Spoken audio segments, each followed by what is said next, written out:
Welcome, everyone. Welcome to Moorish Monday with Abdullah Talib Mosi Bey on Magnus Crystal's Pyramid, YouTube, and Moroccan Post Media YouTube.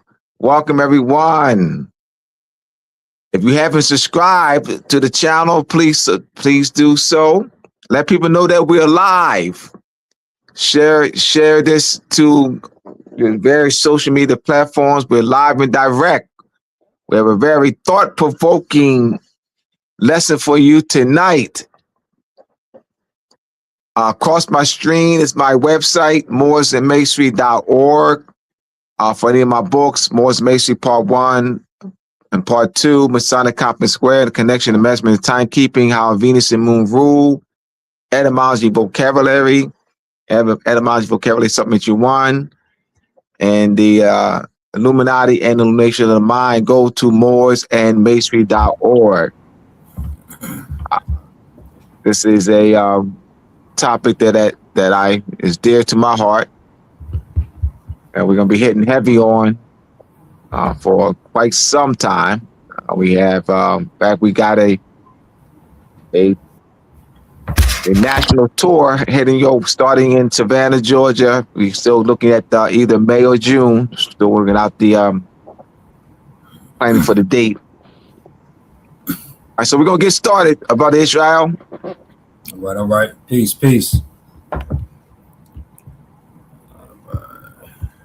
So, how national identity was reframed from Moorish nationality to Black racial category.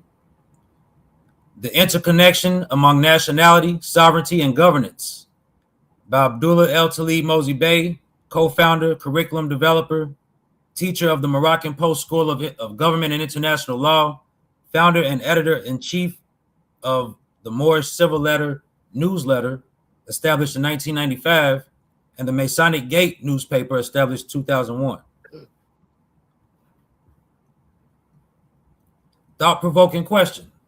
Do our people choose to call themselves Black, or is it an international law act of subjugation, cultural erasure, / cultural genocide, / nationality stripping?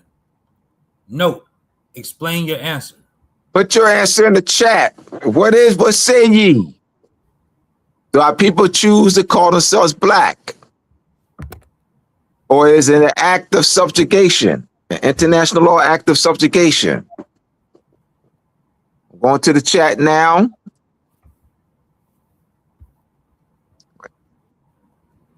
Do our people choose to call themselves Black, or is it an international law act of subjugation?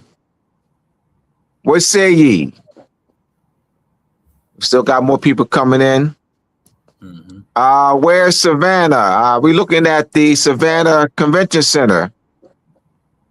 We're looking at the Savannah Convention Center. Someone said both. Someone said both. So they thought both. Whatever the answer, explain your answer. Yeah, explain the answer. Give a short explanation if you can. Yeah, the young elder. Explain your answer. You said your answer is both. So explain your answer. Choosing. So it's both in your answer. Your answer is both. That means that it's choosing to call themselves Black and an international law act of subjugation. So your answer is both. That's your answer. That's international act of subjugation. BD Bay, why is it international law act of subjugation? A label because people have forgotten their actual nationality.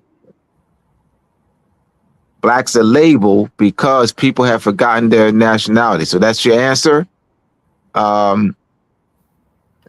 Two choices to choose Illness. from. Ali, less producer. Illis producers, yeah.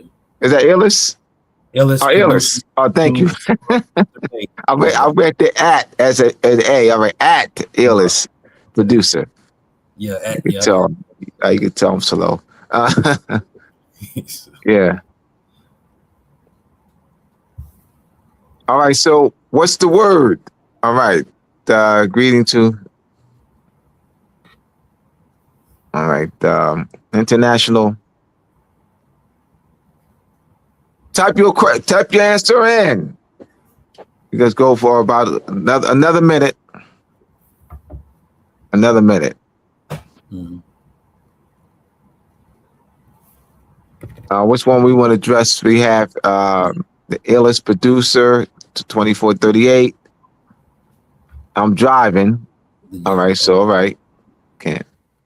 All right, it's that's the proper way to describe what's done to us. So you saying that that's BD International Law Act of Subjugation is the proper way it was being done to us. That's We have BD Bay, and then Samara Bay, definitely subjugation marked up put upon us during the time of slavery.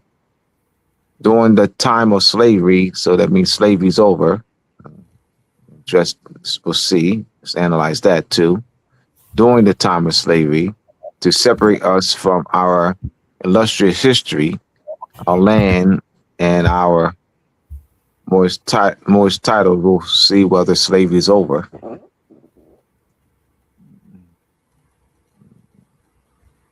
All right. So how'd I get back here? Get the X. All right. All right. So let's address some of these.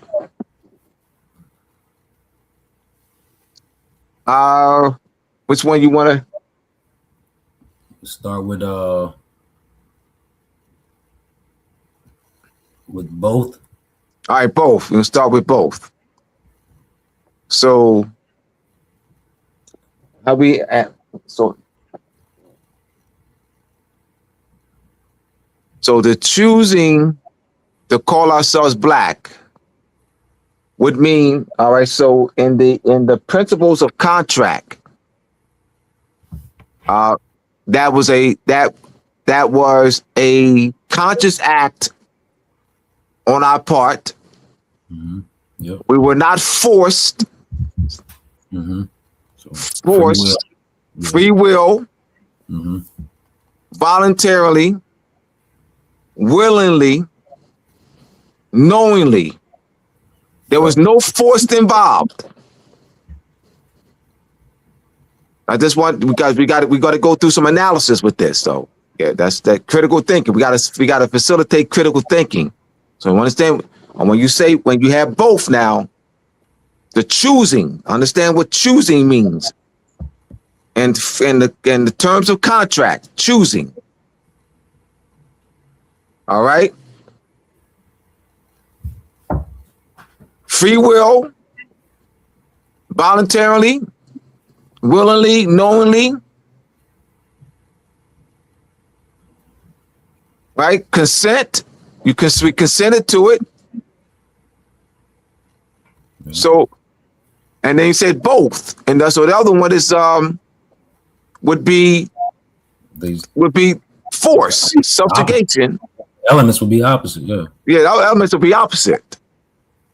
Elements of subjugation. Yep. Force, non-free will. So how can both exist at the same time? How can it be forced and then free will? Because subjugation is forced. It's stripping of a people of their cultural identity, renaming, reclassifying that. But that's done when you talk about subjugation, that's forced against a people's free will. You're talking, it's opposite. So how can it be both? Yeah, exactly. Yes, so let's go look at another one. Okay. BD Bay says International Act of Subjugation. He says that's the proper way to describe what they've done. And BD Bay said according to the magnitude of the injury. Yeah, the magnitude, yes. Then BD Bay says, never had a meeting of the minds, no disclosure. Right. So not only the magnitude of the injury, but who are we, our original status and condition, belonging to a foreign state. So the fact that we are people that belong to a foreign state by national origin and descent. And we were stripped of our cultural identity, renamed and reclassified with a people and a nation that was reclassified as a racial minority group. A nation of people reclassified as a racial minority group in a foreign jurisdiction.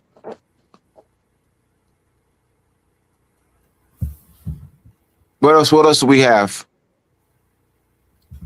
The young elder responded, said voluntary compliance. Voluntary compliance. With Chinese people voluntarily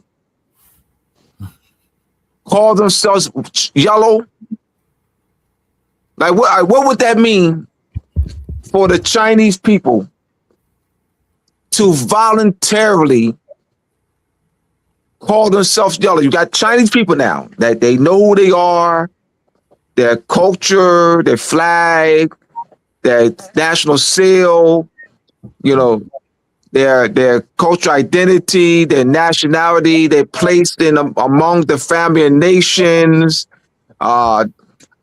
treaty relations and embassies and throughout the world, different parts of the world, and ambassadors and consulates and consuls and consul generals and treaty protection and the Chinese Constitution, and that so they would voluntarily remove themselves from the family of nations. They would voluntarily remove themselves of Chinese sovereignty, treaty protections, and international relations.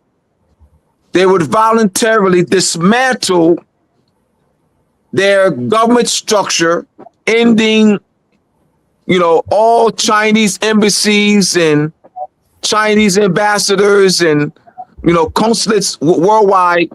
They would voluntarily do that. Understand what you mean, voluntary consent. Right. I just don't want you critical thinking. We got to facilitate critical thinking. We don't want to just throw an answer out. Right. We want you to critically think about your answer. When you say that, do you know what that means? Elements. What the elements involved. Elements. Voluntarily compliance. What else do we have?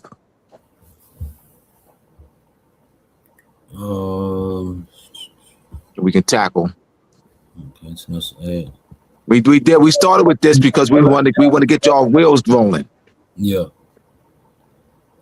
At Illis Producers 2438 said a label because people have forgotten their actual nationality. Well, this will be before forgetting. Yeah. I mean, choosing to call ourselves black or international law act of subjugation, that would be before forgetting. It would be that is a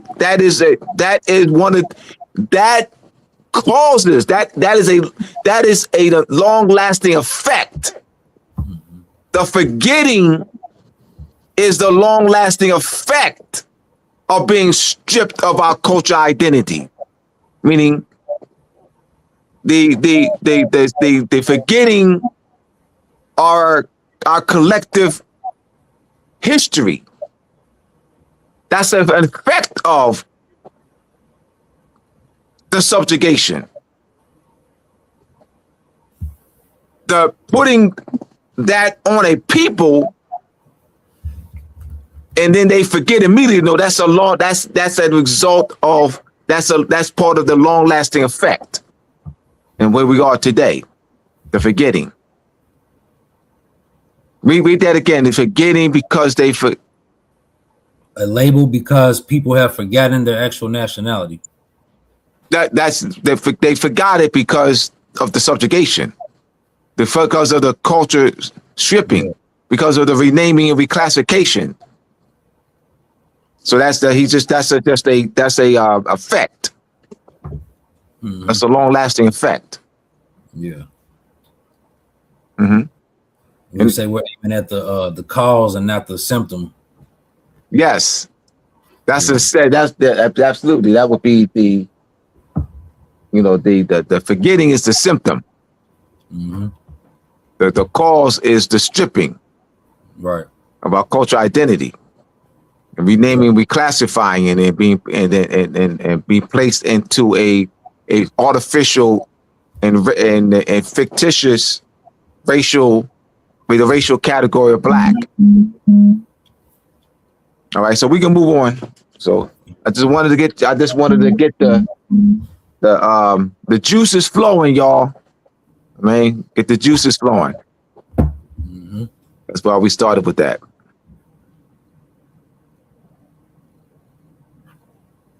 We'll read another one. Oh yeah, you got another one going? All right, yes. Samaria Bay 7923. Definitely subjugation, marks put upon us during the time of slavery to separate us from our illustrious history, our land, and our Moorish titles. All right, so let me look at during time of slavery. Would that imply that slavery has ended? Because during the time of slavery, I'm taking that as slavery's over. That was a mark put on us during the time, some slavery past time during the time of slavery. But if that has not been remedied, it's put on us during the time of slavery, but it's still on us. So wouldn't that be still time of slavery? I mean, it has not been remedied. We have not. Yeah. It's still on us. The time of slavery is ongoing. It never ended. It never ended. Yeah. I mean, we have not been made whole. We have not been restored, returned to our original condition and status. All right, let's look at this. Let's look at international law,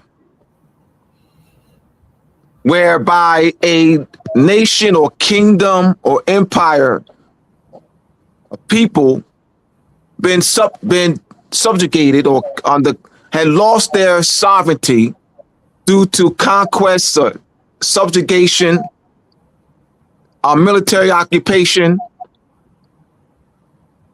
and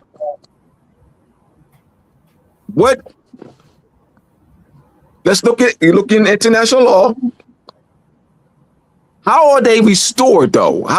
In international law, if you look at a people lost they've been subjugated, but now they're free. They're no longer subjugated. They're now made whole. What does that look like? What are the elements? What are the elements of freedom? Let's look at international law. Let's look at situations where nations of people are put under conquest, and then they were able to recover their sovereignty, rebuilt their, we restore their self-authority and self-determination. What does that look like? We don't need to make anything up. There's no making anything up. There's situations in history you can look at. They're looking at studying conquest, subjugation, What does that, and then that nation of people regain their sovereignty. What does that look like? What are the elements? What are the elements of freedom? What are the elements of regaining a people regaining their sovereignty? What does freedom look like? Let's look to a people who have lost their sovereignty. Look to that. What are the elements of freedom?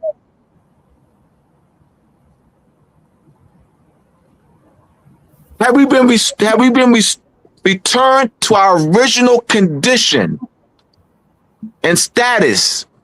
Like, what are the measuring sticks to determine that a people's free? A conquered people. What are the measurements to determine that conquered people is now free? How is that determined?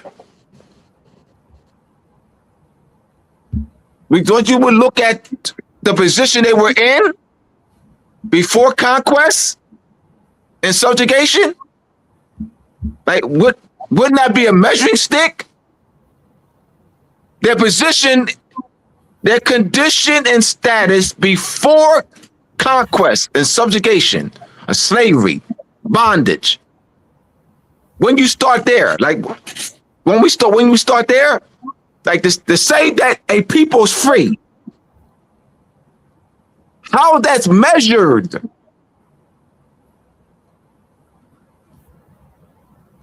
How are we measuring it? Oh, Emancipation Proclamation. So we're not measuring by our original status and condition. We're measuring by somebody, a foreign power saying it. We're measuring because our conqueror said it. We're measuring that the one who subjugated us said it. Yeah. That they determined, the one who subjugated us wrote out for us. They determined the conditions for us. The one who subjugated, we determined the conditions for us. Meaning that the measuring stick wasn't our previous condition and status.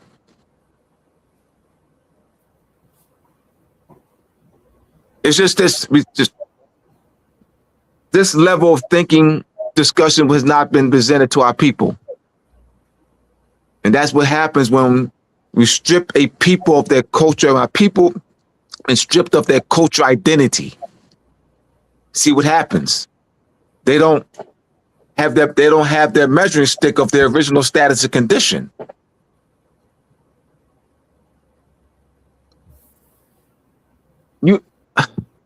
You know what it is, my brothers? We're scared. Our people are afraid. We're operating on fear. I'm gonna explain what I mean. We really are. We're operating on fear. They got us. I got you. I got you, European. You got us. I got you. You got us. We're operating on fear. That fear is, of what they've been doing to us, or putting us in that fear of, being whipped by them. You know what I mean? Being lynched by them. Being, working in cotton fields. That fear is we operate on fear. Because the descendants of the people who did those things to us are still in control. It's that fear. So we move on fear. They'll do it again to us. Well, they still doing it to us, and that fear, they got us in fear. That has to be discussed. We got to have open discussions on that. We have to have open discussions. This is important that we have open discussions, open dialogue. Our fear that we have of them. We have that fear.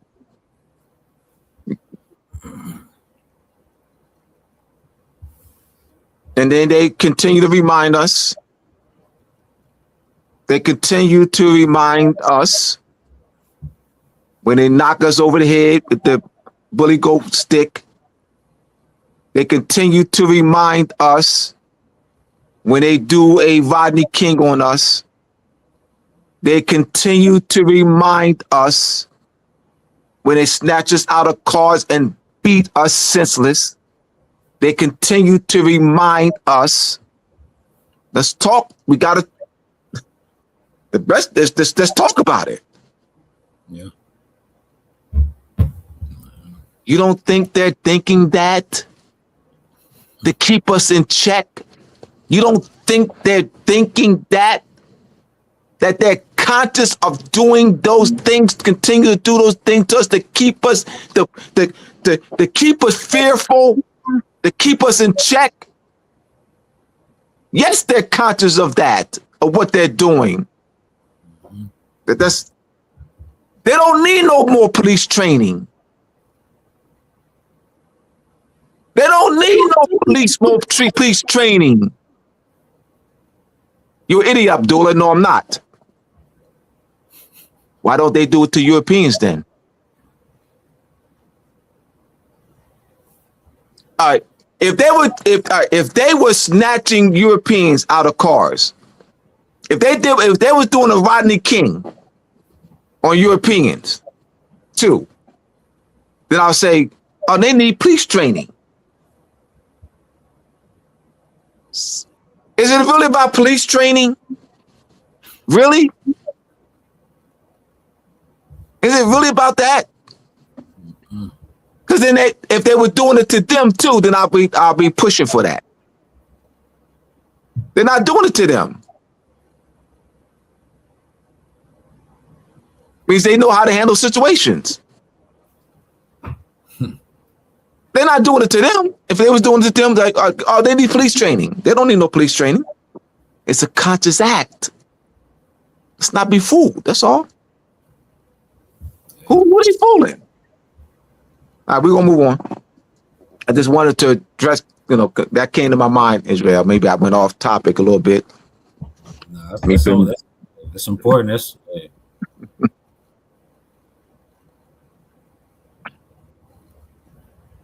give them something to think about. Absolutely.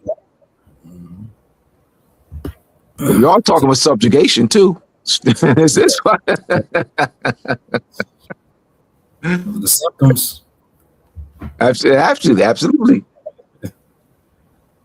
All right. So the interconnection between King Philip II of Spain, 1567 pragmatic, and the modern race of classifying the people of the family of nations with non-nationality and non-ancestral words of white, black, red, yellow, and brown.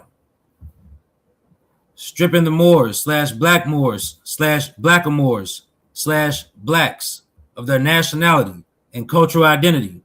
The redefining and reclassifying of the Moors as an international law act of subjugation.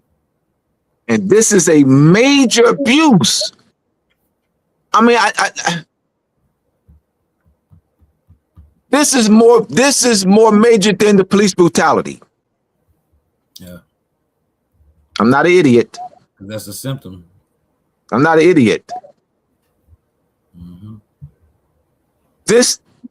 Are you kidding me? Police brutality ain't got nothing over this. Police brutality has nothing over this. Are you kidding me? You're talking about an act that has affected millions of our people who died. I'm talking about the millions who died. The millions who died 200 years ago. The millions who died 150 years ago. The millions who died 100 years ago. The millions who died 50 years ago. There's not just, no, we're not just going to talk, there's those who are living now. Oh, no. Oh, no. There's not just those who are living. This is our ancestry. They live in us. They're living. They live in us. Yeah. They were affected. So you don't just talk, there's those who are living. You talk ancestry. This is major. Stripping a people of their cultural identity, removing their sovereignty. Long-lasting effect, the loss of their people's collective history, land right claims, position, humanity. That's dehumanizing. Loss of our humanity. Our place among the family of nations. This is black, but police brutality ain't got nothing over this.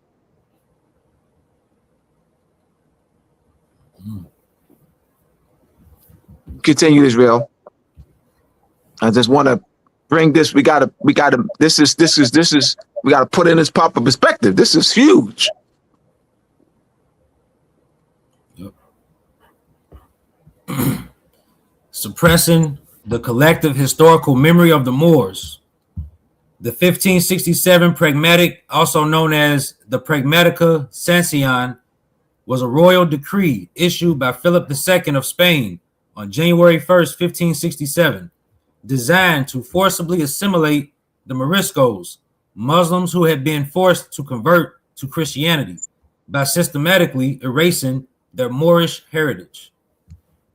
Forced. Y'all check that out. Y'all Google that.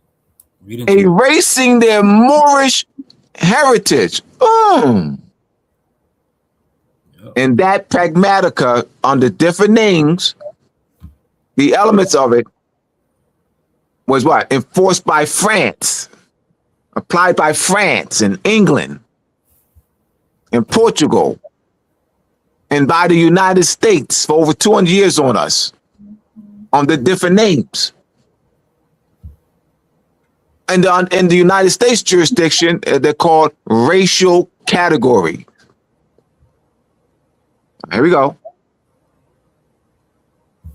King Philip II of Spain called it the Pragmatica. United States calls it racial category, black, colored. So see, I'm paralleling it. It's the same thing. It's just by different name.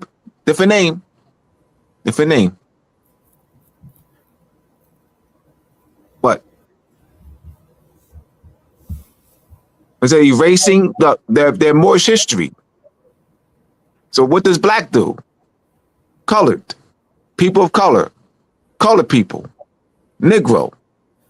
Erases our Moorish history, strips us of our cultural identity. It serves the same, has the same effect. It's the Pragmatica. We got to draw the parallels. Yeah. I get it, Bill. So key prohibitions of the decree of the Pragmatica. Mm-hmm. The decree targeted every visible and audible marker of Moorish identity. Language. It strictly banned the use of Arabic and Berber, both in speech and in writing. All Arabic books and legal documents were ordered to be destroyed. Clothing. Traditional Moorish dress, including embroidered garments, and the al-malafa veil, was outlawed. Moriscos were forced to adopt standard Spanish Christian attire, hats and pants. Names and customs. The use of Moorish names was forbidden. Cultural practices such as Moorish weddings, traditional music and dances, the Zambra, were banned.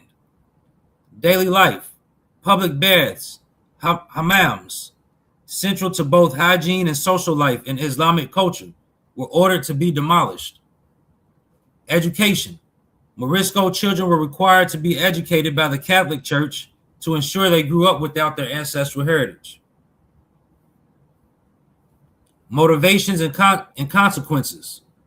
The Spanish crown sought to create a homogeneous Christian identity and consolidate political authority, viewing the Morisco's distinct culture as a fifth column threat. Economic impact. The ban on Arabic legal documents effectively stripped many Moriscos of their property rights, as they could no longer prove ownership. Rebellion. After a failed appeal by the Morisco leader Francisco Núñez Malay, the decree's harsh enforcement triggered the rebellion of the Alpujarras, 1568 through 1571.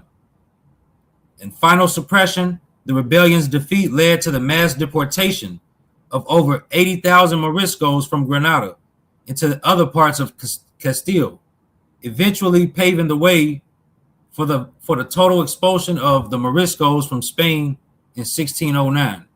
This was a direct violation of the Treaty of Granada of November 25th, 1491.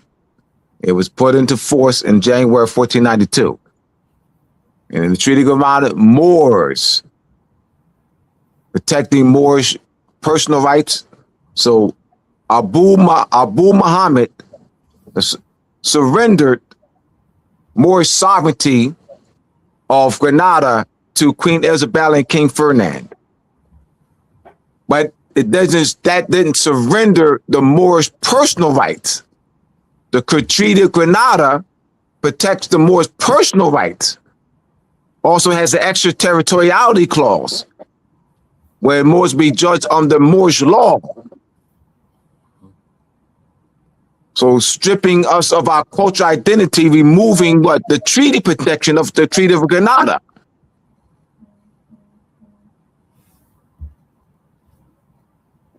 I wanted to drop the Treaty of Granada in there too as well. All right, go ahead, Israel.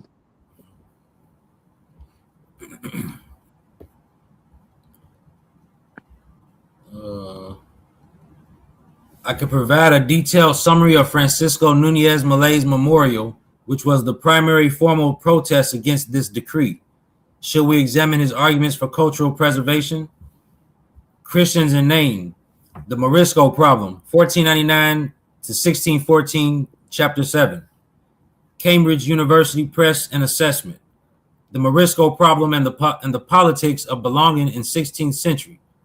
The expulsion of the Moriscos, Al-Andalus y la Historia, Al-Andalus y la Historia. Christians in name, the Morisco problem, 1499 to 1614, chapter 7. Muslims of medieval Latin Christendom, century 1050 to 1614.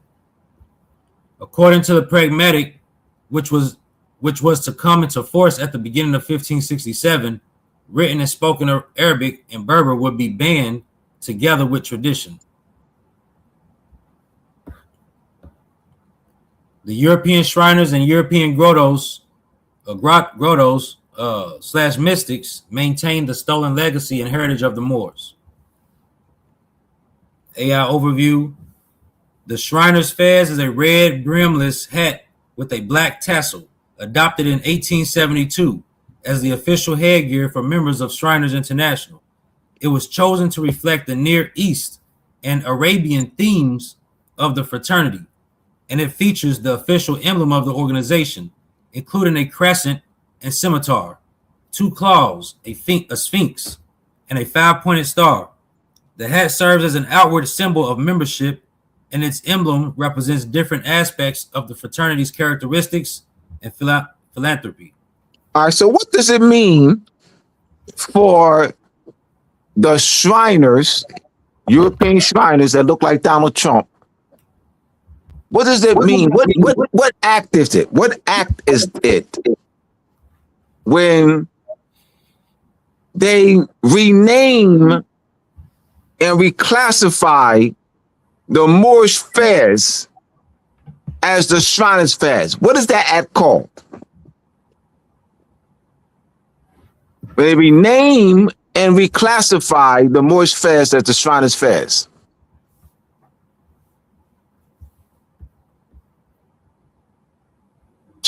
Stripping a people of their cultural identity, renaming, because this is renaming.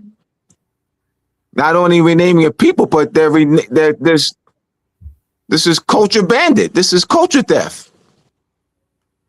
By renaming, they understand how they do it too. They renamed it the Shriners Fairs. Yeah. But follow me, conscious Moors. This is for conscious Moors. There are conscious Moors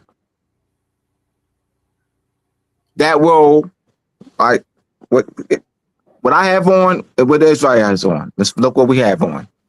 They'll say, the conscious Moors, they're conscious Moors now. Abdullah and Israel are wearing a Moorish fez. There are some conscious Moors. The picture that Abdullah and the picture that's shown on the screen is a Shriner's fez. Let's critically walk with me. Let's walk with me.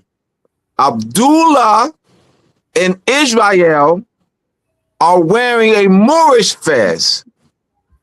The picture that's on the screen is a Shriner's fez and not a Moorish fez. Let's follow me now. This is conscious Moors. We're not talking about no European Shriners now. Conscious Moors.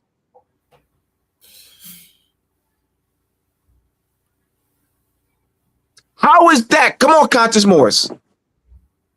How is that? That's what's on the screen.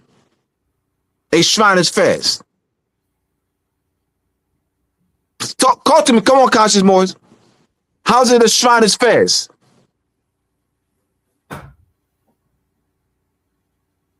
All right, Israel. I take your fez off your head and put a Moorish name. They use Moorish names. 206 shrine temples, Moorish names. Ancient Arabic order of the nobles of the Mystery Shrine, established in 1872. There's 206 shrine temples, European shrine temples in the world. They put what? A Moorish name. I take Israel's fez. I put a Moorish name. One of the Moorish names that the Shriners use, and I put that on Israel's fez. I put the Moorish scimitar, the crescent moon, and five-pointed star. It's now Shriners fez. I just wanted this critical thinking, Israel. We got it. Yeah. How's it the Shriners fez? How can it ever be? Ever? Regardless what name, whatever they put on it. How can it ever be a Shriners fez?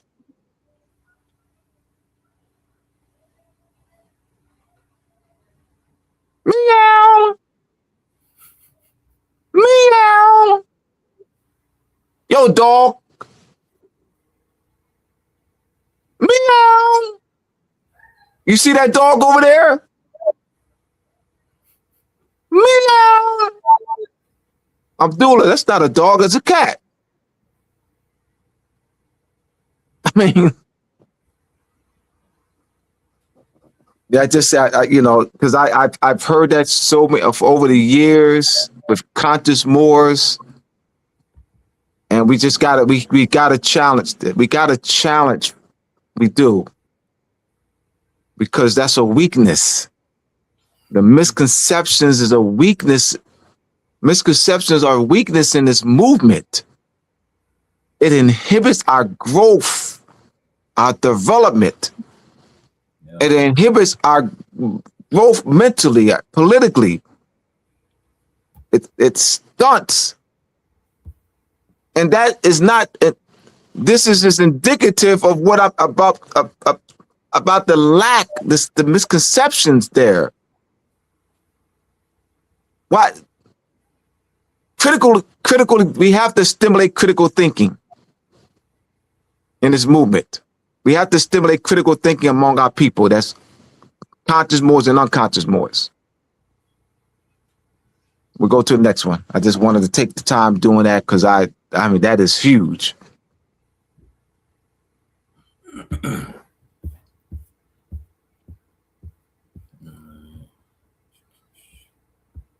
The continuation of the 1567 Pragmatica of King Philip II of Spain forbidding the Moors/Black Moors/Blackamoors/Blacks from wearing our Moorish fez, turban, and regalia, speaking and writing our language, Arabic, using our Moorish names and using our Moorish scimitar, practicing our Moorish customs, culture, and traditions. Look at the regalia, the Moorish regalia. Not Shriners regalia, not Shriners regalia, Moorish regalia. Not Shriners fez, Moorish fez with Moorish names. Not Shriners names, Moorish names. Not Shriners scimitar, Moorish scimitar. And the crescent moon and star, 5-pointed star, ties to our culture understanding of the moon calendar, as well as the Venetian calendar in the 8-year Earth and Venus alignment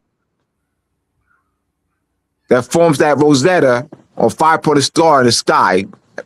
584 days, 5 times 584 days, 504 days periods. That forms that 5-pointed star or Rosetta in the sky, right? Represents the 8-year Earth and Venus alignment.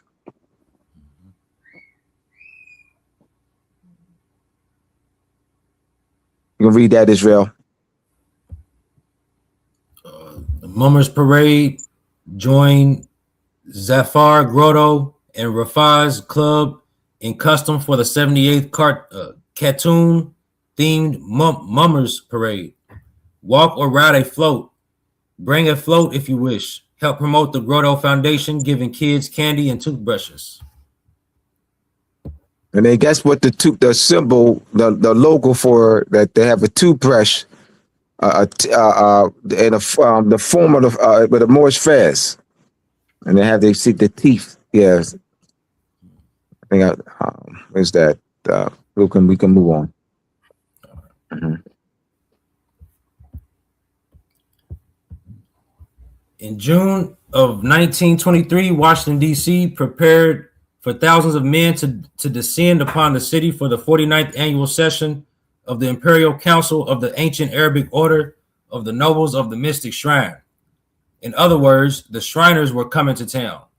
Over the course of June 5th, 6th, and 7th, the city would become a sea of fezes as thousands of Shriners took part in a number of different events throughout the city, including a parade down Pennsylvania Avenue, a massive concert at American League Park, and even an open invitation to overtake the White House by the president himself. In addition to being the president of the United States, Warren Harding was also a Shrine noble and took part in many of the events and meetings held in D.C. throughout the convention. Photo source, Library of Congress.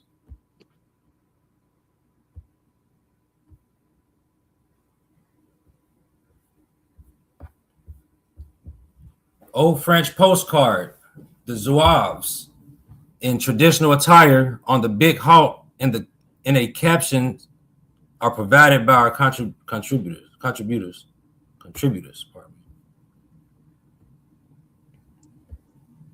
Look at that Moorish garb, the labras, pantaloons. Mm-hmm.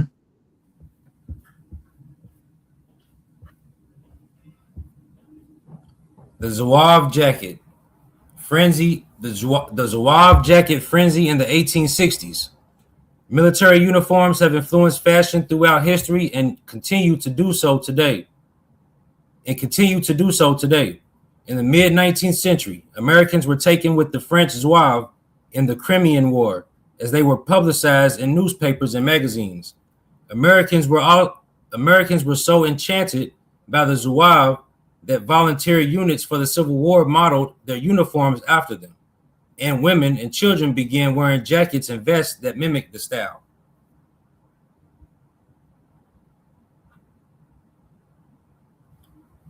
Zouave jacket worn by Private Nathan Showers, 1842 to 1865.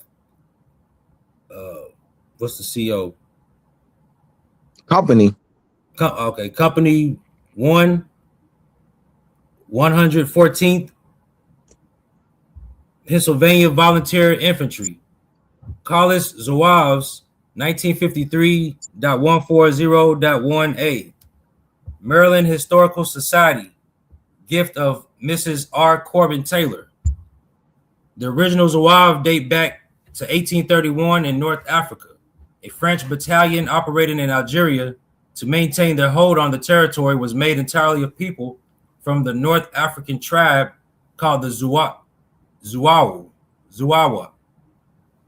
While the Zouave would eventually consist of only European men, the style of the uniform retained its Arab influence, consisting of billowing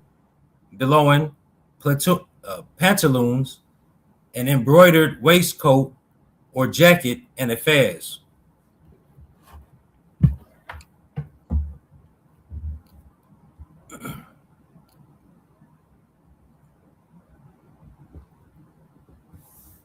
The Zouave uniform. The uniform of the 5th New York Volunteer Infantry, Derays Zouaves, 1861, consisted of a distinctive jacket, vest, sash, baggy trousers, and fez. The Zouave uniform, adopted on both sides by many volunteer units during the first year of the Civil War, was based on that of the elite Zouave battalion of the French army, whose dash and appearance matched its fighting abilities. In their turn, the French Zouaves modeled their uniform and drill after the native dress and fearless tactics of their former Algerian opponents, encountered in the course of the colonial war of the 1830s. Division of the History of Technology, Armed Forces History, National Museum of American History, Smithsonian Institution, Barine Center, transfer from the U.S. War Department. Question, y'all. Do the Europeans think we are inferior to them? Do they think we are inferior to them and that they're superior to us? The name came from what? Zouave came from what? So if people you think that are inferior to you, you're going to take their name, Zouave. And people who you think that are inferior to you, you're going to hijack their fares and pantaloons and jacket. Do they think that?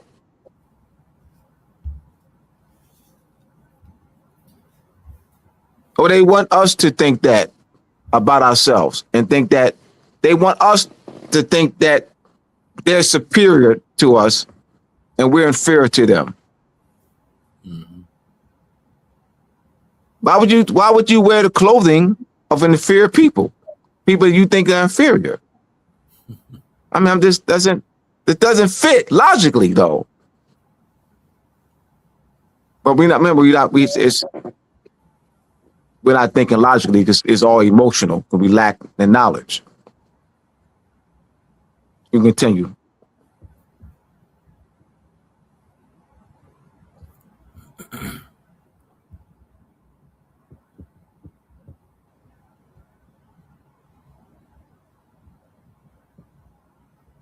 See that there? Full Moorish regalia.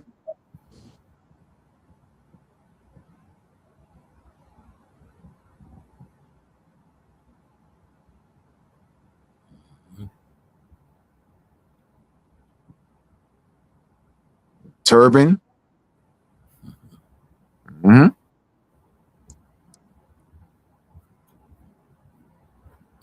Deconstructing Moorish heritage and legacy, renaming the Moorish fairs to the Shriners Fairs and Grotto's Fairs.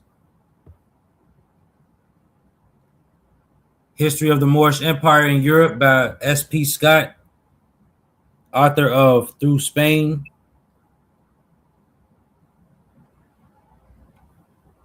And this says amateur film Atlantic City Shrine Parade. It's actually a video too. Yep. And see, look at that. Full Moorish regalia. Yeah.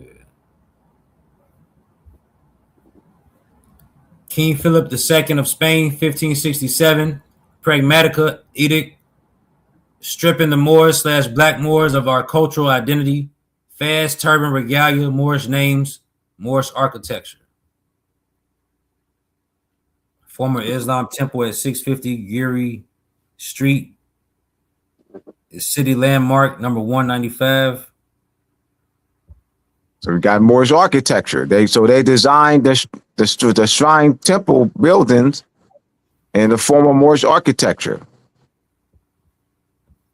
The Moorish revival style in America. And people whom they think are inferior. Wow, and there's something. People whom they think are inferior. Ah, that's good.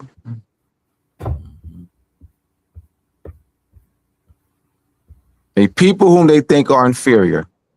Wow. Use their name. Hijacked their names and use them for the shrine temples. Detroit Shrine Circus Battle of Fort Sumter. Thousands of Shriners celebrated. So Shriners marching in the American Royal Parade, Kansas City, Missouri, USA. A people whom they think are inferior. Wow, that's interesting.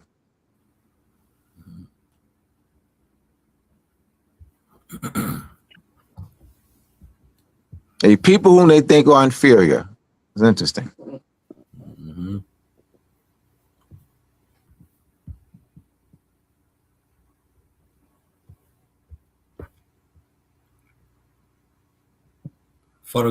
Photography of 2012, July 4th.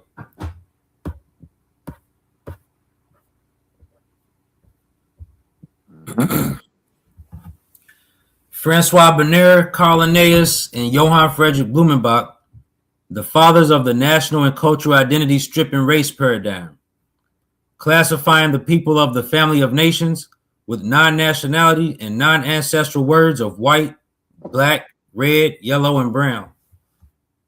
Francois Bernier, in his 1684 new division of the earth by the different species or races of man that inhabit it: Eurasian / American, Sub-Saharan African, East and Northeast Asian, and semi-lapse. Carl von Linné, Carl Linnaeus, in his 1758 10th edition of Système Netre, he subdivided and color-coded the people of the family of nations into 4 categories, coinciding with 4 major continents and Hippocrates' 4 humors: cholery, red; melancholic, yellow; sanguine, white; and phlegmatic, black. Quadrupedea, ordo anthropomorph, skin color and geographic origin. Homo europaeus, albascus, white skin / European white. Homo americanus rebescus, reddish skin / American reddish. Homo asiaticus liridosus, yellow skinned Asian.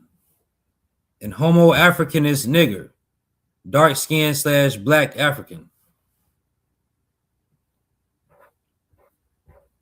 Y'all see where this comes from? This black, white, red, brown, and yellow. Of using the word dehumanizing words, non-ancestral words of white, black, red, brown, and yellow. But we're gonna get to the brown. Yep. All right, Johann Friedrich Blumenbach. 1775 treatise on variety of mankind, first edition.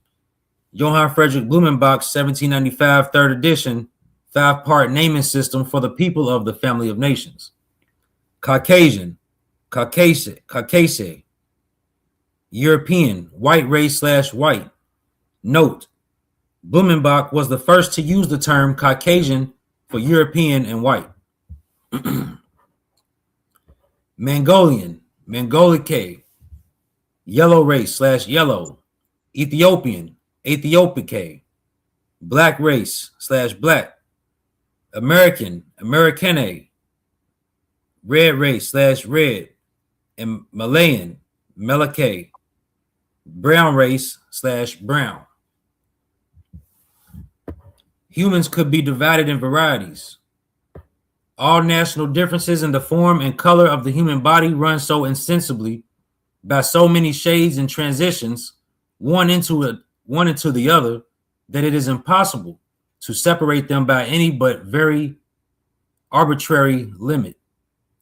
Johann Friedrich Blumenbach. Let me address the stripping the Caucasian people of their cultural identity. Johann Friedrich Blumenbach did that. Caucasian is a nationality of a people.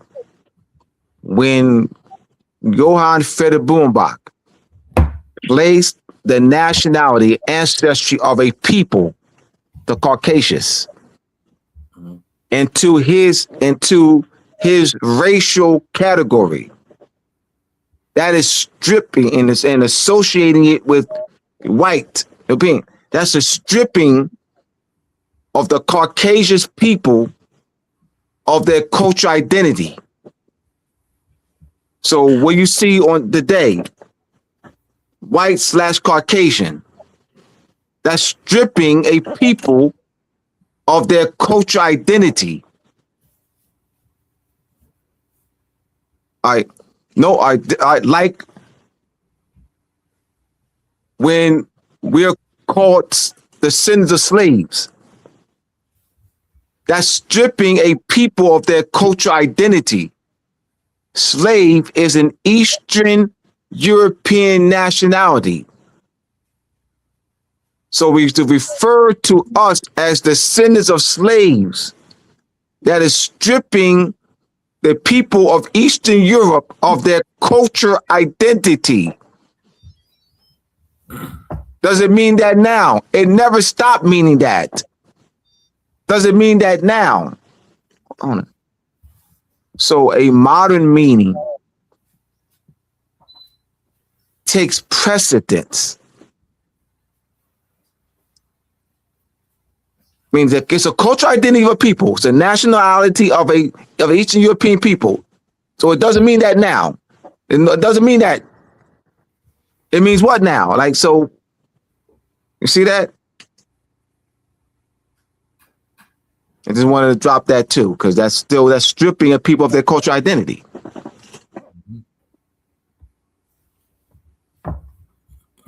And nationality.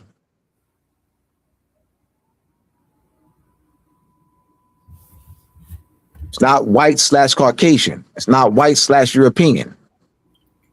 I mean, it's not white / it's not Caucasian / it's not interchangeable.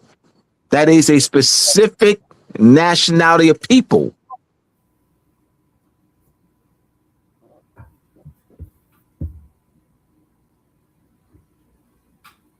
And it doesn't apply to everyone that looks like Donald Trump. That the Caucasians, the nationality Caucasian, does not apply to everyone that looks like Donald Trump. Linnaeus, Francois Bernard did that. White/Caucasian.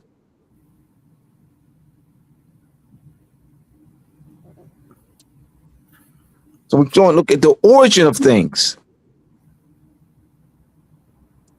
We continue, Israel.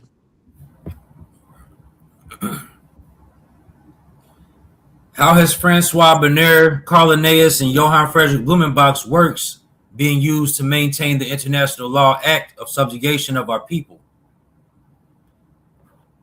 Erasmus Darwin, 1731 to 1802, and Charles Darwin, influenced by Carl Linnaeus, 1809 to 1882, Swedish name Carl von Linné, works. Carl von Linné, The Development of the Idea of Binomial Nomenclature.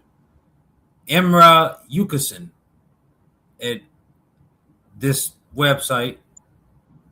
All authors and affiliation. Volume 32, Issue 1. In his masterpiece, Systemae Naturae. In his masterpiece, Systemae Naturae, in 1735, he proposed a classification of mankind into 4 different races according to skin colors. These are Europaeus albicans, Americanus rubicans, Asiaticus fuscus, Africanus negriculus, Mueller-Wheel S translated these definitions as whitish, reddish, tawny, and blackish, respectively. In the same article, Mueller-Wheel accounts the purpose of the Linné, why he classified human beings, and what he actually would like to do.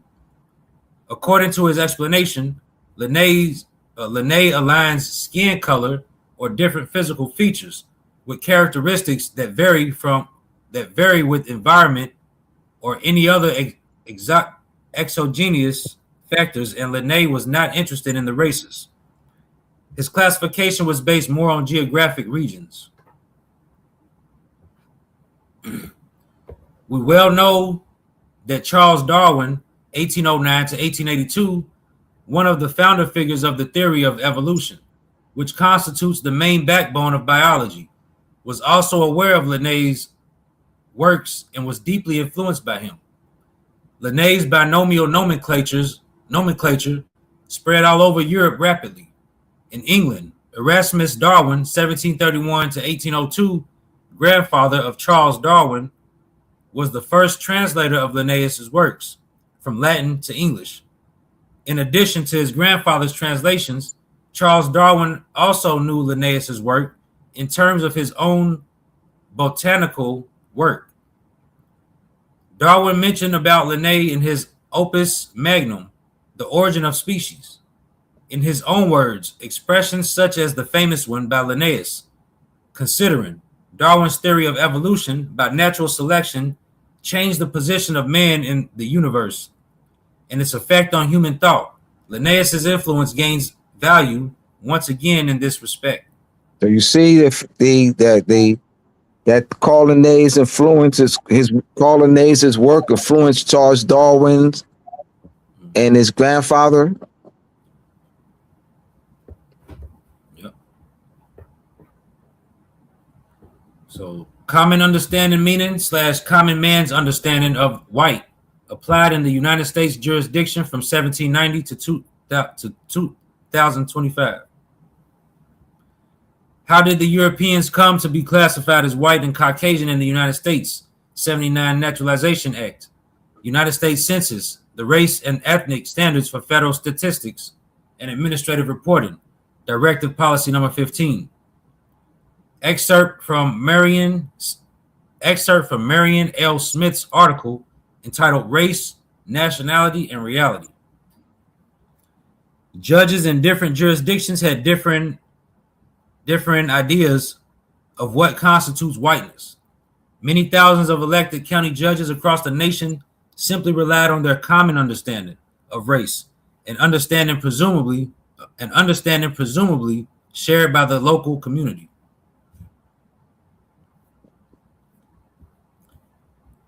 Ozawa versus United States, 260 U.S. 178, 1922.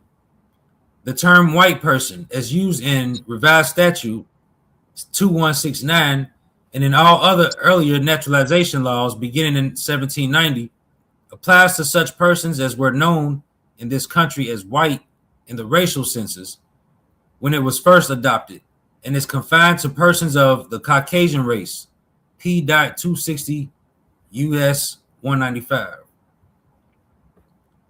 United States versus Beget Singh. United States versus Beget Singh Thand, 1923. Thand was considered a Caucasian by some scientific definitions.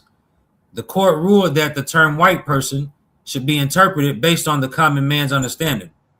The court found that because Hindus were not perceived as white by the general population, they were ineligible for naturalization. Who gave the word Caucasian its quote unquote scientific meaning? Scientific meaning. What is science? Who gave it this? How is then was considered a Caucasian by scientific definition? That's a nationality of a people. See Frank Johann Friedrich Bumbach. That's 1795. This is 1923. Was that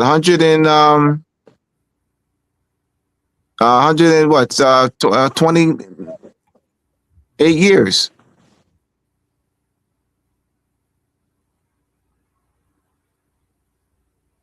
You continue. And remember that quote too by what's his name? Dick. What's his name? Robert Dick? Philip The K. basic Dick. Yes.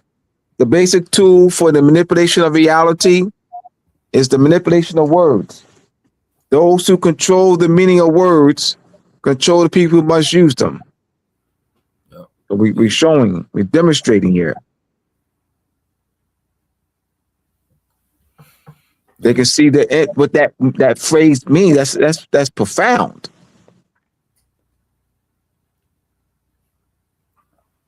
Donald Trump's a white man. See, controlling the meaning of words. Donald Trump is white. No, he's not. No one is. Look at him. Cornelius. Here we go. Look at him. 1758, Systema Natura. Look at him. Dummy Abdullah. Look at him. See, 1758, Systema Natura, Cornelius. The basic tool for the manipulation of reality is manipulation of words. Those who control the meaning of words control the people who use them. Donald Trump is white. Look at him. See, 1758, Systema Natura. Today, Donald Trump is white. No, he isn't. Look at him. Now, my claim that he isn't. On what basis am I making a claim that Donald Trump is not white? Because the word white does not identify his ancestry, lineage, national origin, descent, pedigree, nationality, parentage. That's why. Top that. Somebody top that. That means top that. Show me that the word white identifies his nationality, national origin, pedigree, ancestry, lineage, descent, parentage. Show me that.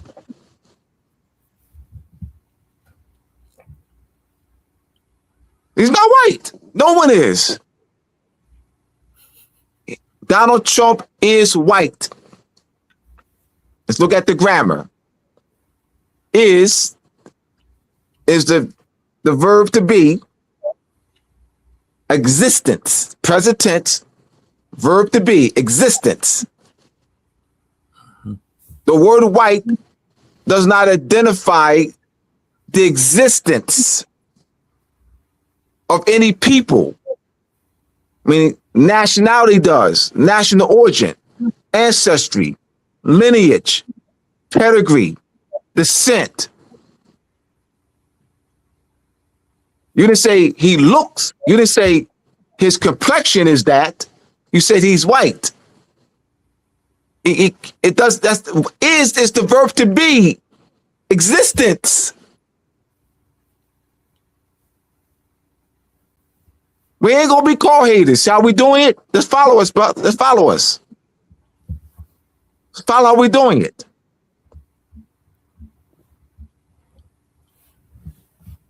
By my not calling Donald Trump white, and by my calling him by his nationality, Scottish and German, I'm honoring Donald Trump.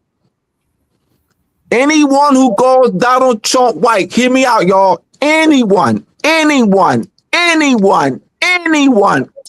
calls Donald Trump white is not honoring his ancestry.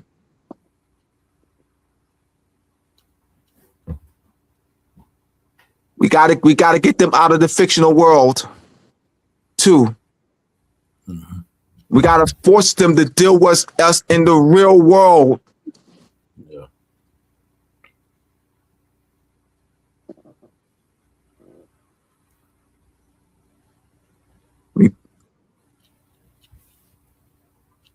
We continue, Israel.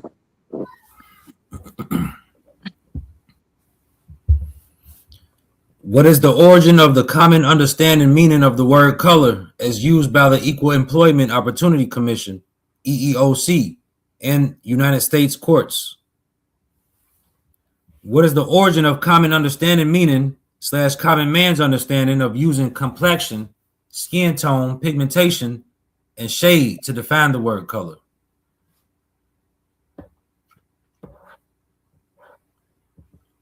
What does race mean, Congress? Nationality or skin tone? Questions to stimulate critical thinking. Analyzing the constructive meaning and application of race in the United States jurisdiction.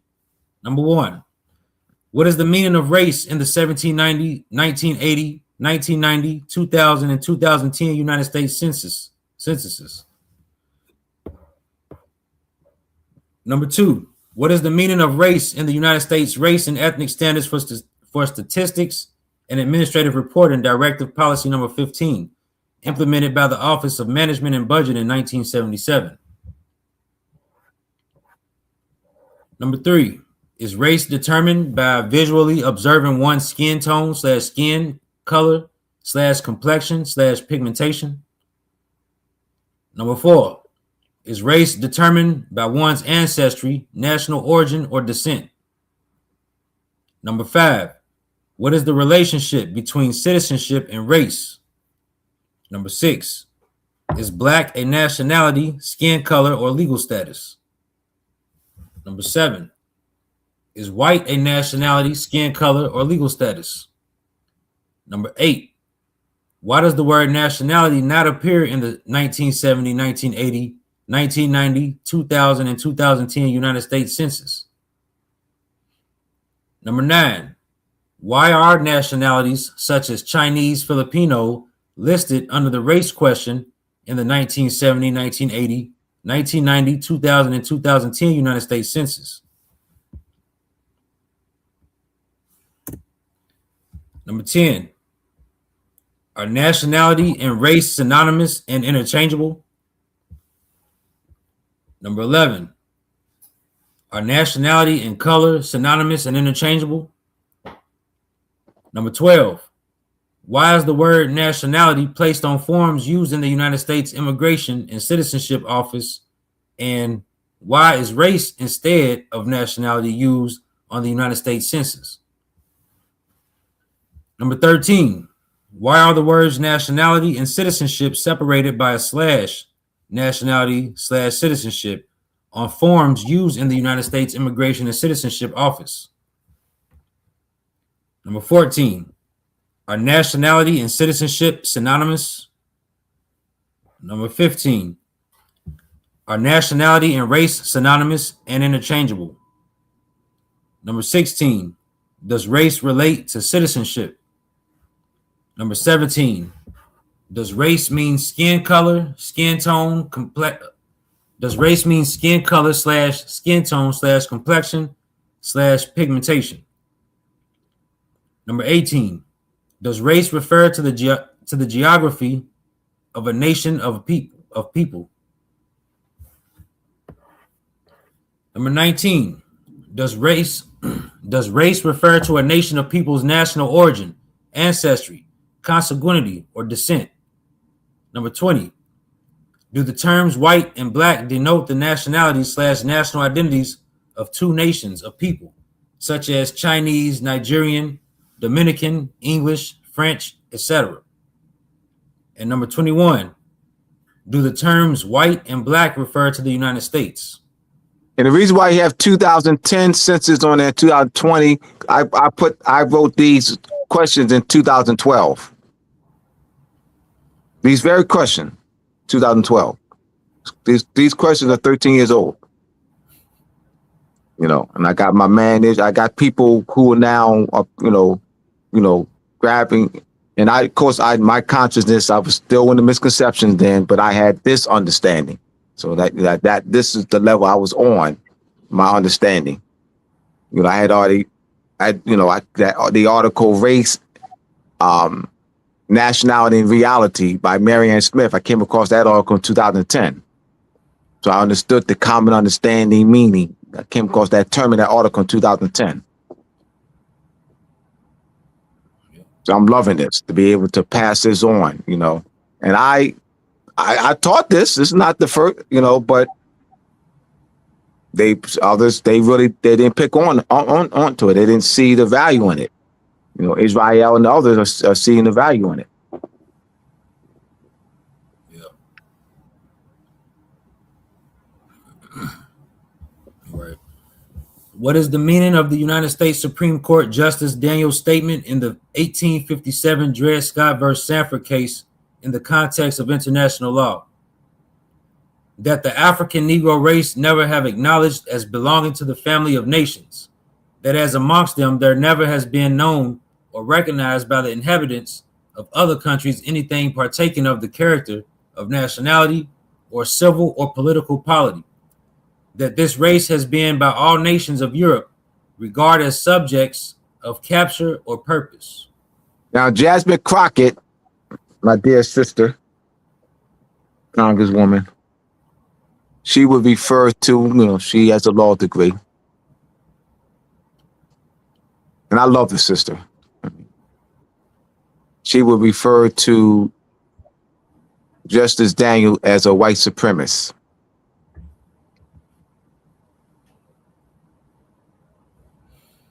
Didn't like black people.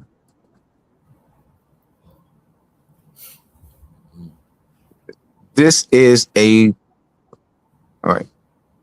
This statement here by Justice Daniel is a correct statement. This statement here aligns with, because it's this statement here. All right, so let's look at it. Where is Justice Daniels off in the statement? That the African Negro race, let's stop there. So so Justice Daniel was a white supremacist.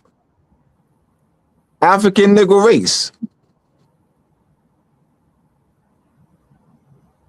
Having belonged to the family of nations? When? Negro, the word Negro is a Spanish word. Its function, its grammatical function in Spanish is that of an adjective. describing inanimate objects. Negro sabato, black shoe. Black is a modern English word.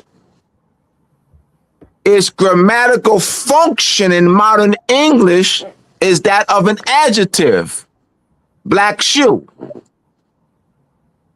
What does it mean in context of international law for a state, i.e. United States, to classify a people as Negro, as a word, as the Spanish word Negro, with the grammatical function in Spanish, adjective, describing inanimate objects, and the modern word, modern English word, black, use its function in modern English, an adjective, and applying that, classifying a people and their records as that, under that category. What act is that in international law for a state, i.e. United States, to do it? In their policy, in their census, on job applications, registration forms, hospital records. What act is that known as in international law?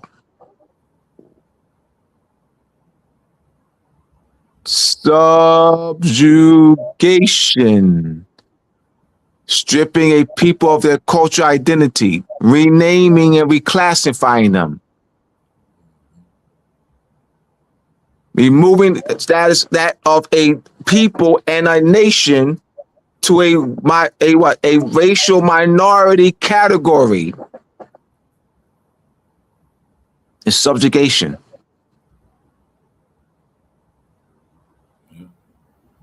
Just as Daniel said, African Negro race, not having acknowledged as belonging to the family of nations, that as amongst them, there has never been known or recognized by the inhabitants of the nations anything partaking of the character of nationality. Where's he off? To make the claim that he's off is to what? The claim that we're Negroes. Is to push subjugation. Now let's read the next one. I added more to it. What does the following statement mean in the context of international law? Note, Abdullah L. Talib Mosi Bey added more to the statement. That the Moors have been acknowledged as belonging to the family of nations. That as amongst them there has been known or recognized by the inhabitants of other countries partaking of the character of nationality or civil or political polity. That Moors have been by all nations of Europe as a people of treaty, diplomatic, and consular relations. You see why they stripped us of our cultural identity and nationality? We can continue. Thought-provoking titles. Why they call themselves white. Why they call themselves white, a cover-up of nationality. Why they call themselves white, social engineering or self-identification. Why they call themselves white, skin color or social engineering. Why they call themselves white, maintaining the stolen legacy and heritage of the Moors. Why they call themselves white, burying the reality of nationality.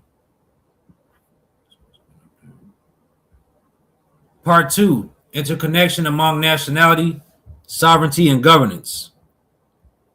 How does nationality function as a political identity? What is the international law framework to addressing the subjugation of a people?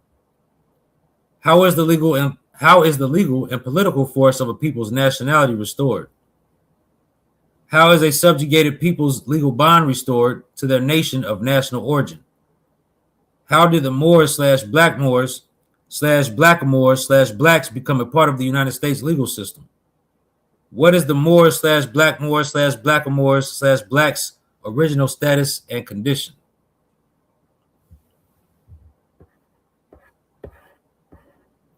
Explain how the political phrase "the people" embodies the interconnection among nationality, sovereignty, and governance. To remove a people's sovereignty through reclassification, a dominant government strips a population of its legal or political designation as a distinct people or nation. The reclassification changes their status from a self-governing entity with inherent rights to a different, often subordinated legal category. AI overview. To remove a people's sovereignty through reclassification, a dominant government strips a population of its legal or political designation as a distinct people or nation. The reclassification changes their status from a self-governing entity with inherent rights to a different, often subordinated legal category. This process is typically used against indigenous populations and is a strategy to diminish their authority over their lands, resources, and internal affairs.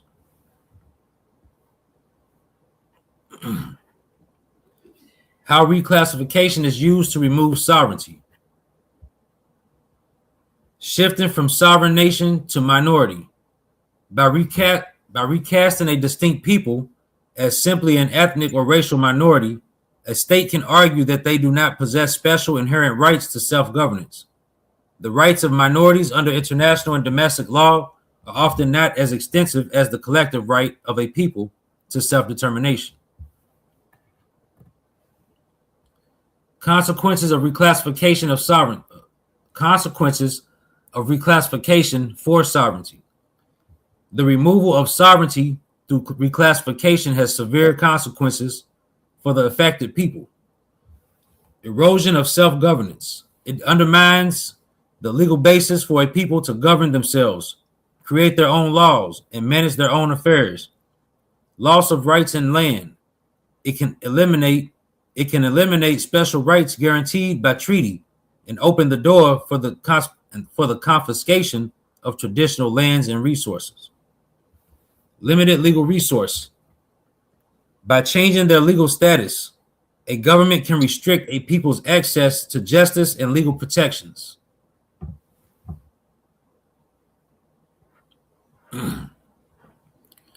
Subjugation through the reclassification of a people is a process of systematic oppression that denies a specific group their identity and legal rights by new social and racial categories. AI overview. Subjugation through the reclassification of a people is a process of systematic oppression that denies specific groups their identity and legal rights by imposing new, often discriminatory, social or racial categories. This administrative or social restructuring is a tool of control used to marginalize, dispossess, and exploit a targeted population. Methods of reclassification for subjugation. Racial and ethnic redefinition. Colonizing powers or oppressive regimes impose new racial frameworks that create or harden social hierarchies. This process often strips a people of their original identity and replaces it with a new inferior one. An example of this can be found in the colonial foundations of the U.S. legal system, which used classifications to deny legal rights and protections to certain groups, such as indigenous and Black peoples.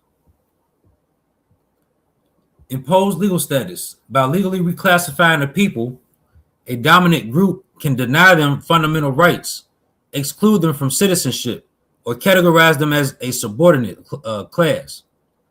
This legal process is often used to justify the seizure of resources, particularly land. Forced assimilation and erasure.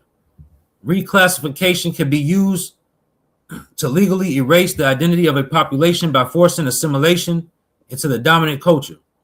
This can involve misclassifying people in official records like the census, church registries, and school records, as was done to many indigenous people in North America. The erasure of identity is a form of subjugation that harms families and distorts history. Consequences of reclassification. The subjugation of a people through classification can have severe and long-lasting consequences. It leads to the denial of rights and legal protections, the dispossession of land and other resources, the erosion of cultural identity and history, systemic oppression, including incarceration and other forms of violence. Sovereignty provides the legal and political frameworks that formally recognizes and institutionalizes a nation's identity through the creation of a nation state. Sovereignty provides the legal and political framework that formally recognizes and institutionalizes a nation's identity through the creation of a nation state.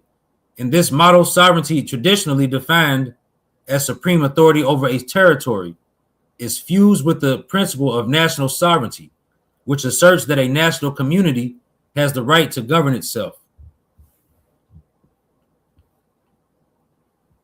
Here's a breakdown of how sovereignty interacts with nationality and national identity. National identity as the foundation of sovereignty. A shared sense of national identity derived from common language, culture, history, and values is often the basis for a group to aspire to political autonomy and self-government. This sense of kinship provides the social cohesion necessary for a people to seek their own sovereign state and determine their own political destiny. Sovereignty as the institutionalization of identity. The establishment of a sovereign state formalizes a nation's identity under international law, giving it a sovereign identity. This provides a legal personality for the state in its relations with other countries. The deep interconnection of nationality, sovereignty, and international law forms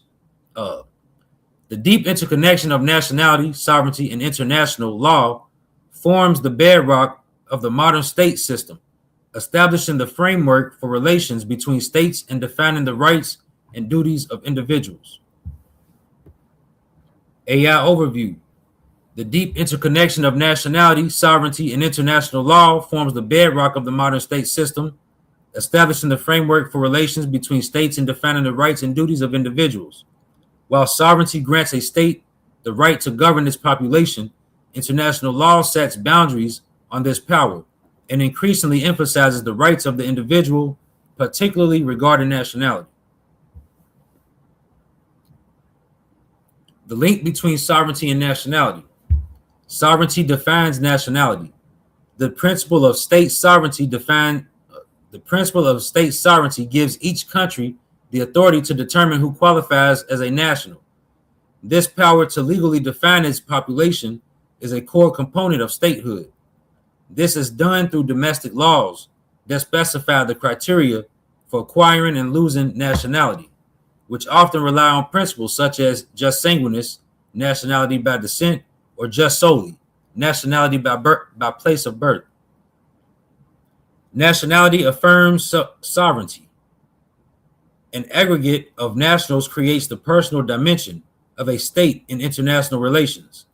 This bond gives the state jurisdiction over its citizens, ever when they are abroad. This ability to protect and claim jurisdiction over its nationals is a fundamental expression of a state's sovereign power.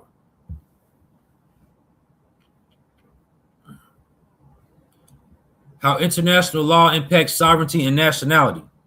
While states have the right to set their own nationality laws, international law imposes important limitations on this sovereign power. This relationship has evolved significantly over time.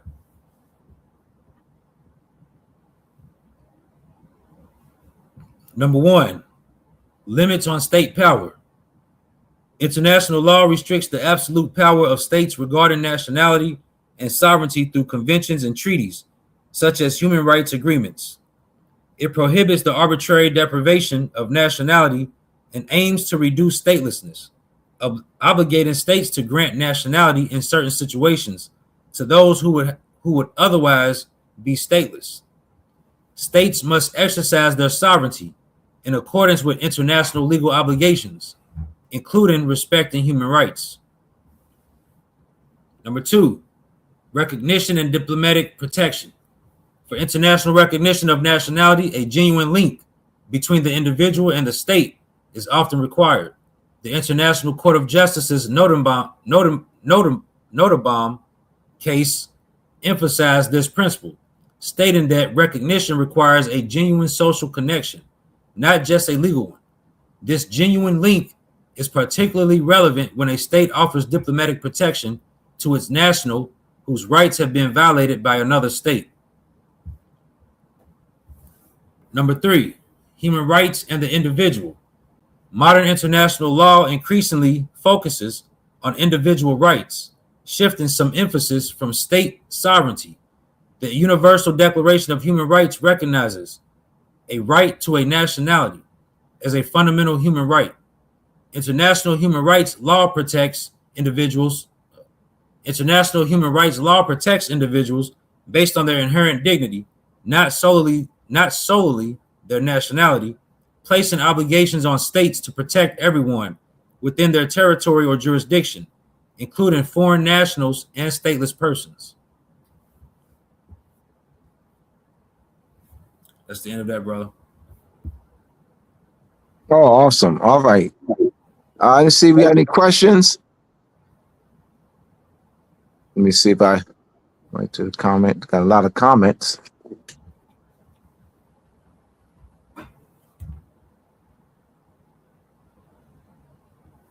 Read the history of the Moorish Empire in Europe, volumes 1, 2, and 3. Cynthia L. Bay, peace, brother. Rule might be relevant in determining the principles applicable in respect of state secession. State secession. State secession is the transfer of principal international law that deals with the transfer of property from one state to another through a legal instrument, i.e. the Louisiana Purchase Treaty, i.e. the Guadalupe Treaty, done through state secession. So you have the law of secession involved in territoriality, territorial sovereignty. Territorial sovereignty is transferred, but the state secession is where the property is transferred. Louisiana territory is transferred to the United States from France to the United States through a legal instrument, the treaty, the Louisiana Purchase Treaty.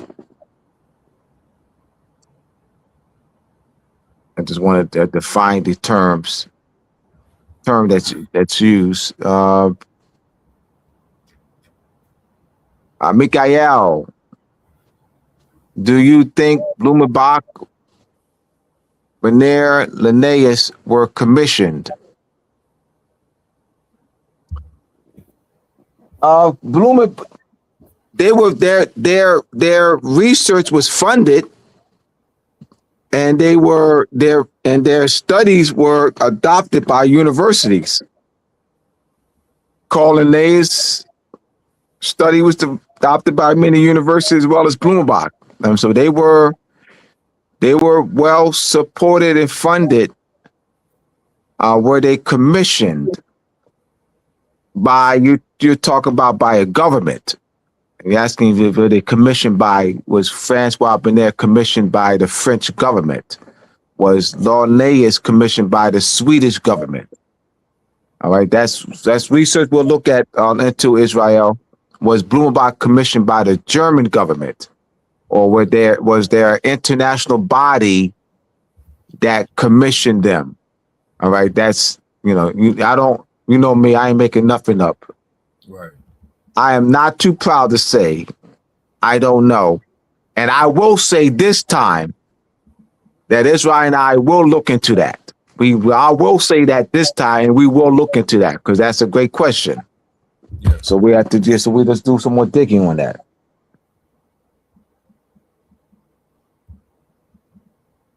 You see anything, Israel? I have a brother sent me a question to my phone.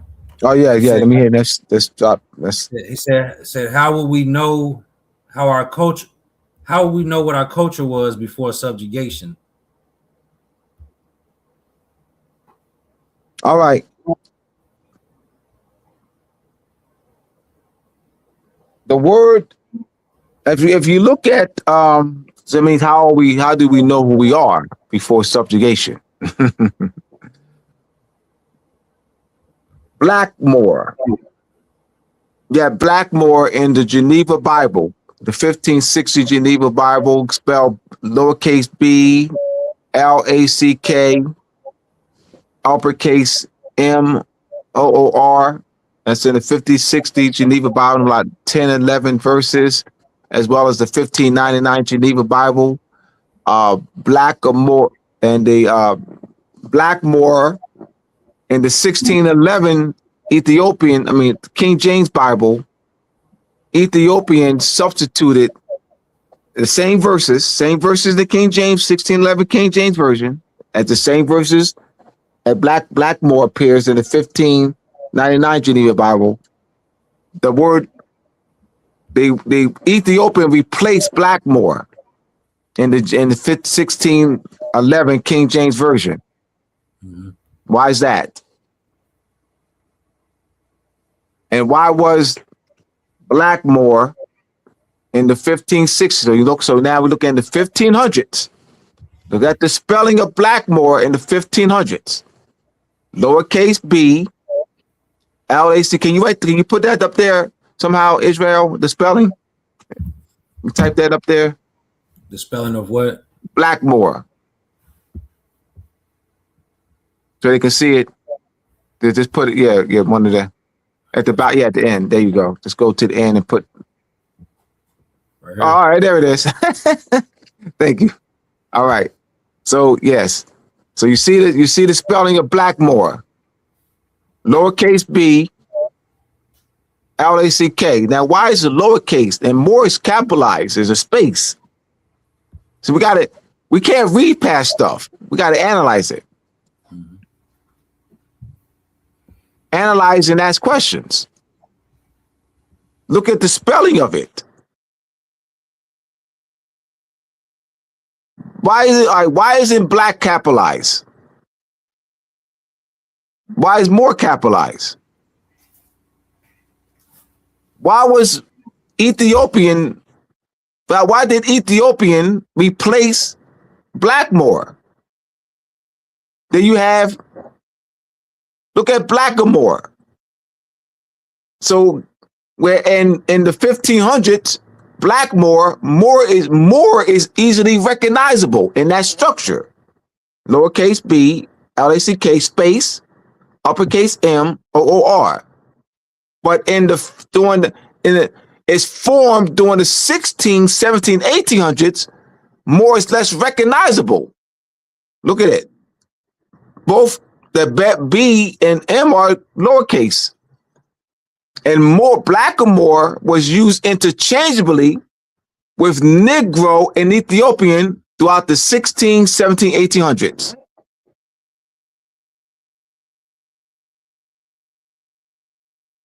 There you go right there.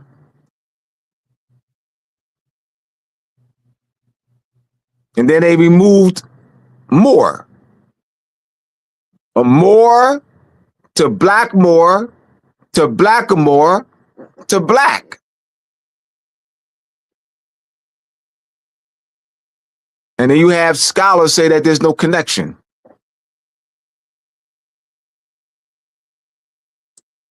Where Blackamore was used interchange throughout literature. We got that in part 1, 2, and 3, or part 1 and 2. And why should we call ourselves black? We show short stories, poems, plays, novels. I mean, we have about 40 sources, 50 sources. We show the Geneva,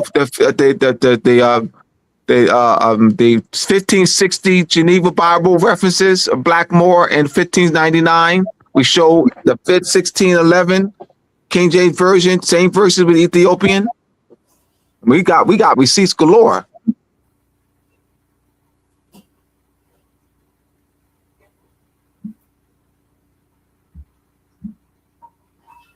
All right, was another question?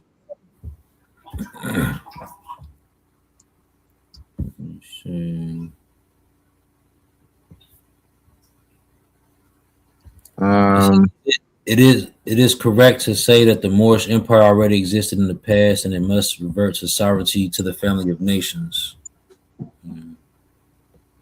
Looking for a question. That's a statement. That's that. I think that's. Maybe yeah. If it's existed in the past, so reverse that. That's up to us. We have an inherent right to self-determination. We have an inherent right to restore our mother. Absolutely. We got work to do. I mean, I know that we have work to do, and we doing the work.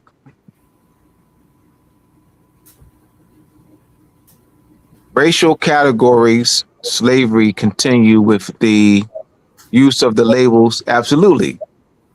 That's it right there. The renaming and reclassifying. They never ended for us. We've never been restored to our original condition and status. Because how do you determine how's freedom measured? How are they measuring freedom? How are we measuring freedom?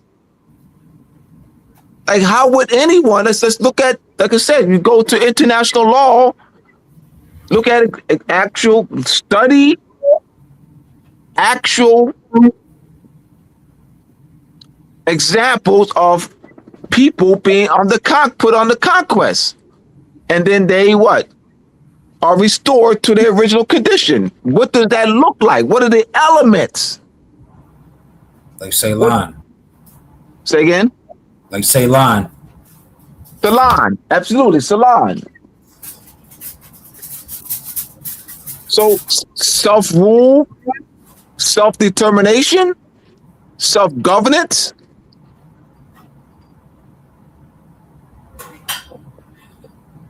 Are they still controlled by the people who subjugated them? Was part of subjugating them? The United States is one of the states that subjugated us, that's been subjugating us. France and Spain, but the United States has continued that for over 200 years. Yeah. Like, how are we free? We lack knowledge of who we are. We lack knowledge of international law. We lack knowledge of jurisprudence. We lack knowledge of political science. We lack knowledge of political philosophy. We lack knowledge of history. We lack knowledge of our culture. I mean, what do we know? Like, really, what do we know? With all these degrees, what do we know?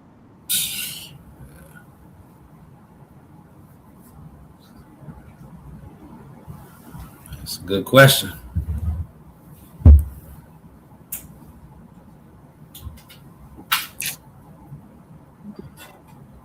All that we know is benefiting the United States.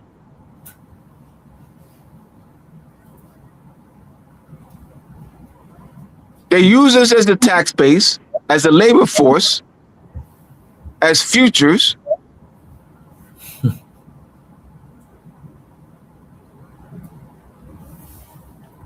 They control our intellectual property.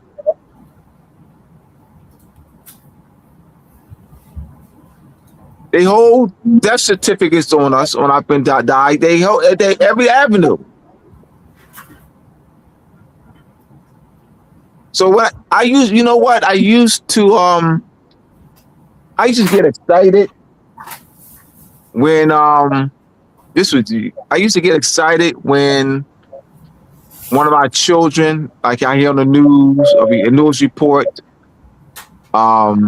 Yeah, this black child scored a high IQ. And so for have a high IQ and all that, I don't get excited anymore. Why not? Why don't I get excited anymore? I don't get excited when, you know, our children have these accomplishments and, you know, they go on and they have great scores and tests. I don't get excited anymore. Why not? Because the Europeans are going to use them, give them the best of the best. They will make six figures, yes. They will make six figures. They'll have BMWs and all that, 200, 300, $500,000 house, yes. The Europeans will groom them. All right. Let's say you have in Lexington, one of us, our children, score high on an IQ test. They will bust that child. They will bust that child to a school district with European. They will groom that child. See, I'm to say this. They've done it. Why should I be? I mean, why am I get? So I'm gonna get excited for what?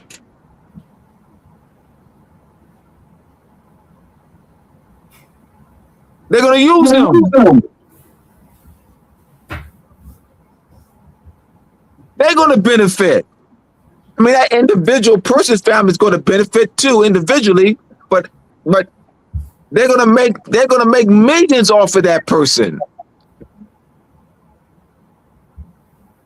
That's what I'm talking. Now, see what happens when we are not knowing who we are and not being organized politically.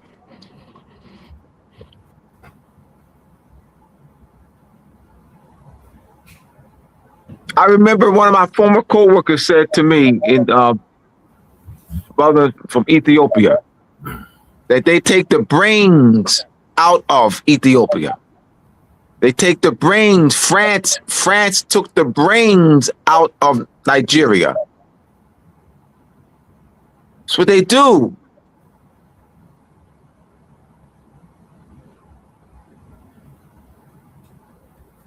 Any other questions? We got. Oh, you know what? We passed time. Let's. We'll go for 5. We'll go into 5 after. I got that because they still label it as black children. Yup. Why don't they say Moorish children and call us by our? But that's something that we have to do. That Cynthia Ill. We have to do that. Let me address that. We have to bring this issue into the world arena for all our people.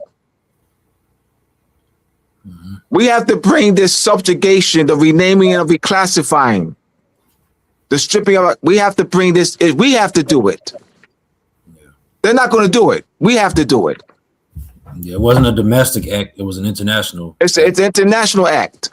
Absolutely. This act of subjugation, stripping at people of their cultural identity, renaming and reclassifying them and placing them in a fictional, artificial racial category. But we have to do that. It's the violation of nationality and human rights laws. It's dehumanizing. It's culture genocide. Those are all international law acts. We have to do it. I put it in our hands. We got to put it, meaning not when I say we. hold on. I gotta qualify. Israel. Not just us. When I say we, I don't mean just Israel and myself. Oh, I'll be clear now. So when I say we now, no, you ain't gonna throw no. Oh no. We ain't, it ain't no tag we it. No, Yeah. You ain't gonna be no cheerleaders we don't need no cheerleaders. Don't cheer me on. Yeah, we don't cheer us on. Help us. Yeah. Don't cheering us on. Oh no, we ain't. I gotta be clear on we now. Hey, no. So they were gonna do. No way. Yep. All right, so we're gonna close out. Thank y'all for riding with us mentally. I trust that this elevates y'all. Yeah. Israel and I will be creating quite a few charts. We're gonna be creating quite a few charts to convey this concept. Israel is gonna put in the flow chart, the coordinates, France up in there coordinates. Johan Fennerbumba, he'll have that flow chart. You'll have that done by the end of this week or next week, Israel, and put that in the flow chart. And there's gonna be many other charts that we're gonna, because we have to reach out to. We got to reach out to unconscious Moors. We have to develop lessons for y'all, conscious Moors, to help us educate unconscious Moors. So that's what we're gonna be doing. So the flow charts, the diagrams, webs. If you have any ideas in a flow chart, different webbing, so we're gonna be developing a lot of them. Right. So over the next 4 or 5 months. All right. So once again, my website, moorsandmasonry.org. All right. I'll see y'all next week. Peace, everyone. Peace.